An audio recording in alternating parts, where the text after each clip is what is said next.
Hi guys! Welcome back to my channel. For today's video guys is magre-react lang ulit ako kay Dave na naman. Kasi nakita ko na naman yung pagmumukha niya. Tanggap ko na nawala na siya sa Techram house. Pero yung narinig ko kanina, kasi si Papa Ver nag-live. Tapos, narinig ko ang mga comment niya. And then, pagpunta ko sa channel ni Wakwak, nakita ko siya dun. Alam mo yung nakakuha ng attention ko is, yung mga comment niya, "Hello Dave, saan ka kumukuha ng lakas ng loob para magsalita ng ganyan sa mga taong nagbigay ng panahon at attention sa loob ng 5 years para sa'yo?" Alam mo ba yung sasabihin niya, pag ako ang nagtagumpay, hindi na ako lilingon kung sila lang din ang nandun. Ha? Hello? Sino lilingonin mo? Yung nanay mong adik? Si nanay mong pinabayaan ka maging kargador para lang sa ibang lalaki? At pinabayaan ka at di nga alam kung sinong tatay mo? Oh my God, wake up! At saka, hello? Naghahabol ka talaga ng pera mo sa views? Hindi mo ba alam kung saan napunta ang mga pera sa views mo? It's sa luho mo. Kasi kung ikaw ang maging content creator, tapos ma-reach mo yung mga views, akala mo ganun kalaki ang pera.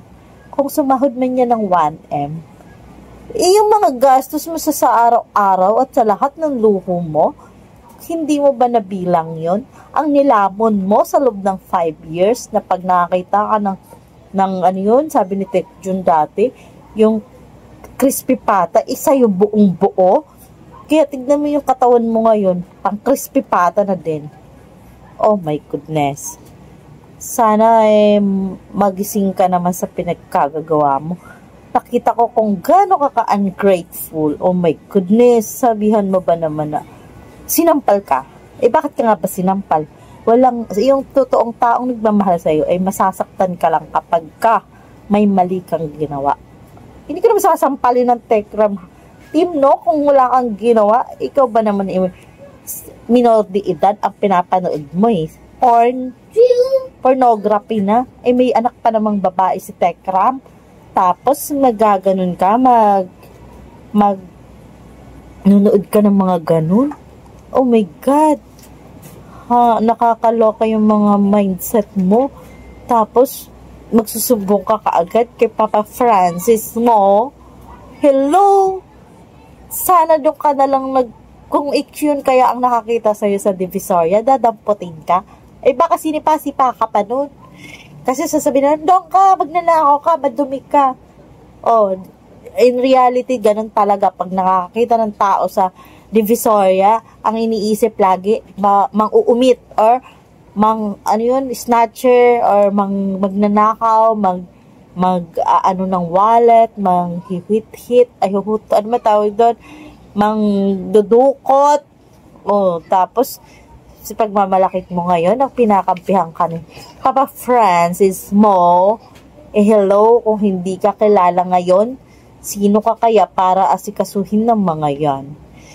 Kaya sana sa mga susunod mong pagsasalita at pinaparinggan mo pa ang Techram team na hindi naging maganda ang trato sa'yo, manunumbat ka pang walang hiya ka. My goodness, mahiya-hiya ka sa balat mong kulay brown. Naku, kung hindi ka napdampot, sino ka ngayon? Nakakaloka ka. Hindi man lang na-appreciate yung gastos, pagod, puyat na nilaan sa'yo ng Techram team para ganun-ganunin mo lang, para kumampi ka dyan sa mga wakwak mong kasama. Hindi ka niyan ipagtatanggol sa oras na wala na silang pakinabang sa'yo. Alam mo yun, mahiya-hiya ka din sa mga pinagsasasabi mo sa Techram team. Asan doon yung pera niya? Hello, may pera ka bang pinasok doon? May kasama ka bang perang dala nung dumating ka sa Techram?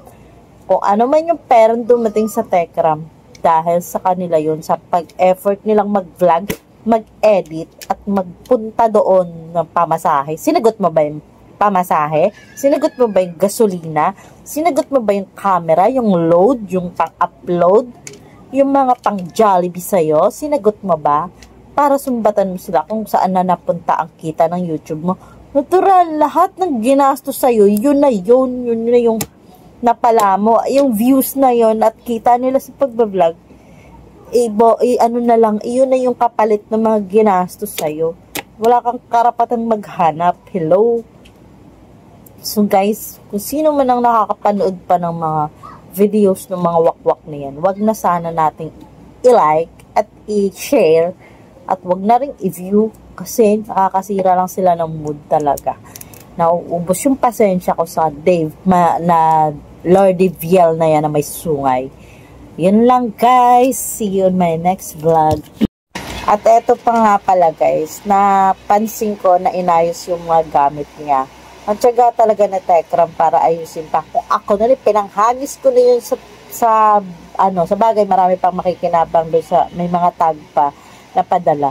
At dapat lang natanggalin na yung masakit sa mata sa loob ng bahay nyo. Yung mga ahas nyo dyan, ay tanggalin na. Makakasira pa yan ng buhay nyo dyan.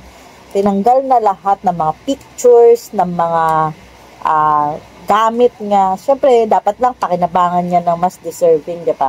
So, thank God na nakamove na ang Tekram team. At huwag nang, alam nyo yung mga ganyang videos nila ngayon, nag-expect na naman yan sila na magre-react ang Tekram team. Sana, i-deadman na ng Tekram. Huwag na silang sagutin, huwag na silang pansinin para malaman talaga nilang wala nang pakialam ang buong Tekram family manalastas sa mga inuutot ng dila nila, sa mga walang kwenta nilang hanash para lang magka-views at para lang magalit ang buong Tekram team. Huwag na silang pansinin ngayon na may bago silang mga pinaparating na mga kung anong salita at yung mga ungrateful nilang pagpapakita, itago na lang nila para hindi na mag-init ang ulo ng buong Tekram family. So, ayan lang guys. At marami pa. Abangan pa natin yung mga pasabog ni Dave na naglabas ng isang maletang pera. OMG. Sa'yo pa yan. Mamaya bawiin lang din sa'yo yan. Yan lang guys. Bye.